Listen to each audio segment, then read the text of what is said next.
Sejam bem-vindos ao canal. Eu sou Vinícius Andrade, psicólogo e professor de psicologia junguiana, e nesse vídeo a gente vai falar sobre autossabotagem.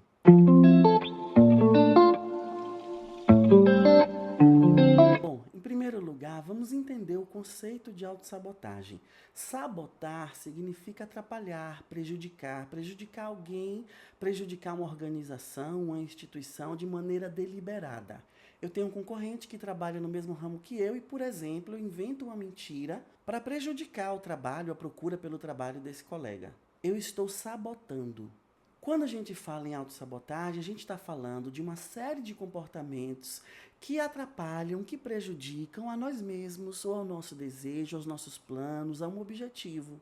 Então eu estou falando, por exemplo, de uma pessoa que se formou, estudou durante a sua formação, está capacitada, é competente, sabe que tem competência, mas na hora que surge uma oportunidade, essa pessoa se sabota, essa pessoa tem comportamentos de autossabotagem.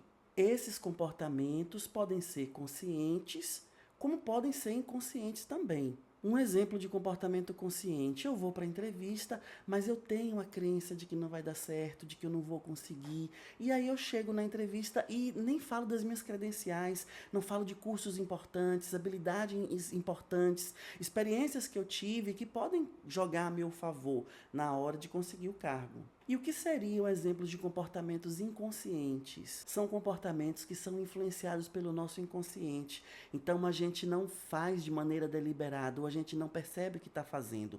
Por exemplo, essa entrevista de emprego foi agendada para quarta-feira e na minha mente eu apago. Eu tenho um lapso e eu gravo na minha mente, eu substituo essa informação de que a entrevista é na quinta-feira. E quando eu chego lá na quinta-feira já aconteceu e eu perdi a vaga. A grande questão que fica é: por que é que uma pessoa faria isso consigo mesma? E essa é uma pergunta que a gente não vai conseguir responder do ponto de vista racional.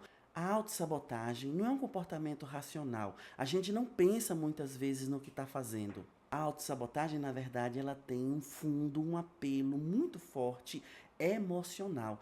Existem uma série de emoções, de afetos que nos atravessam em determinado objetivo, em determinada situação, que é a área onde você se sabota e que fazem com que você apresente esses comportamentos. E a gente sabe que cada pessoa é única, então essas emoções podem mudar de pessoa para pessoa, mas no geral existe um consenso a respeito de uma emoção que é fortemente presente num processo de autossabotagem. Eu estou falando do medo. Então nós podemos presumir, pelo menos a princípio, que se você se sabota em determinada área de sua vida, na sua vida profissional, na sua vida amorosa, muito provavelmente deve existir um medo inconsciente muito forte, muito enraizado a respeito dessa vivência. E por que que esses medos me acompanham, às vezes de maneira mais consciente, às vezes mais inconsciente? Ele nos acompanha, por exemplo, porque muitas vezes a gente foi ouvindo ao longo da nossa história frases que foram destruindo a nossa autoestima. Então a gente criou uma visão distorcida de quem a gente é, da nossa autoimagem, da nossa capacidade. Quando chega uma situação que eu preciso mostrar o meu valor, eu sinto um medo inconsciente muito forte e eu travo. Em outras situações, eu não ouvi essa mensagem, mas eu passei por experiências que foram experiências devastadoras, foram experiências que tiveram forte apelo emocional e eu não tive a oportunidade de elaborar essas experiências. Então eu saio delas com a marca emocional e vou carregando isso e replicando isso em situações que tenham o mesmo fundo de emoção. Então, na verdade, a nossa mente está interpretando que nesse campo onde eu me saboto, existe algo que é ameaçador para mim. Então, o que é que a mente faz? Ela ativa uma série de mecanismos, como ansiedade, como angústia e os comportamentos sabotadores, para que você se proteja daquilo que te ameaça. É por isso que, tecnicamente, alguns psicólogos discutem até a ideia de autossabotagem, porque autossabotagem, tecnicamente, seria eu fazendo mal a mim mesmo, ou a minha mente, ela me prejudicando. E, no fundo, a sua mente, ela quer te proteger. Ela quer te salvar de algo que está sendo interpretado como perigoso. É um recurso da nossa mente de nos proteger e que está inflamado, que está superativado, que está sendo usado em situações onde não é mais necessário. E como o medo nunca anda sozinho, ele vai trazer outros afetos que vão alimentar esse ciclo de autossabotagem. Então, por exemplo, a gente vai sentir muito essa perda, a gente pode se sentir culpado. Da culpa vem a mágoa, o ressentimento. A raiva também é uma emoção que pode se apresentar nesse momento. Então, a gente pode introjetar essa raiva e alimentar ainda mais uma visão distorcida sobre a gente, ou até mesmo desenvolver comportamentos destrutivos. Ou projetar essa raiva sobre outras pessoas que não tem nada a ver com essa história. O fato é que a gente precisa lidar com a autossabotagem, a gente precisa lidar com medo. E aí vem a grande pergunta: como é que a gente faz para vencer a autossabotagem? Como é que a gente faz para lidar com o medo? A primeira coisa é trazer esse processo para a consciência, porque senão eu vou continuar passando por esses processos, achando que eu estou repetindo ciclos e sem conseguir entender o porquê.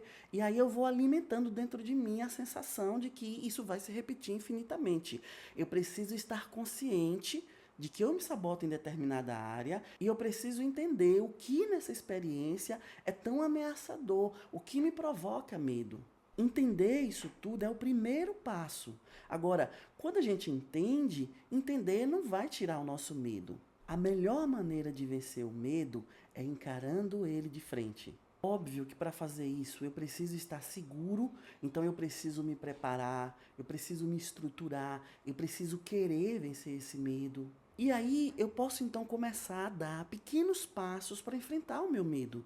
Então a gente está falando, por exemplo, de uma pessoa que se sabota se submetendo em relações abusivas. Talvez essa pessoa ainda não consiga encarar o seu medo de frente, ela não está preparada para romper com a relação abusiva, mas talvez ela nunca tenha falado para ninguém. E um primeiro passo pode ser falar para alguém, contar para alguém, estabelecer uma rede de apoio, buscar ajuda numa terapia, para você se estruturar. Eu sei que ainda não é o grande passo que essa pessoa precisa dar, mas quando a gente está lidando com o nosso emocional, a gente precisa respeitar. Muitas vezes a gente precisa dar pequenos passos. Algumas pessoas conseguem fazer o processo todo de uma vez, mas outras pessoas vão precisar pensar em dar pequenos passos para começar a encarar de frente o seu medo. Eu tive uma terapeuta que fazia uma analogia maravilhosa. Ela dizia que era como se fosse uma vidraça e eu preciso atravessar. Essa vidraça é uma muralha que me impede de chegar onde eu quero chegar. Então, eu ainda não consigo quebrar essa vidraça porque ela vai estilhaçar e vai me machucar. Então, eu pego uma pedrinha pequena e jogo. Então, cada pequeno passo que a gente dá, a gente está jogando uma pedrinha pequena. Essa pedra pequena, ela faz uma fissura. Em algum momento, essa muralha cai. Em algum momento, essa muralha vai estilhaçar e ela vai cair. E você vai poder passar. O importante na autossabotagem não é a gente vencer ela de uma vez. O importante é a gente estar consciente e ir se organizando para dar um passo de cada vez para a gente vencer o nosso medo. Um outro comportamento que pode te ajudar muito a se trabalhar, a se preparar, a reconhecer as suas emoções, é continuar acompanhando meu conteúdo aqui no YouTube, não perder nenhum vídeo. Então, agora, se inscreve, ativa as notificações, me segue também nas outras redes. E se você se identificou com essa visão de autossabotagem, deixa aqui nos comentários para eu saber e a gente vai continuando a nossa conversa. Eu espero do fundo do meu coração que esse vídeo tenha ajudado você a pensar, pelo menos, sobre a autossabotagem, que você vença os seus medos. Um grande abraço e até a próxima.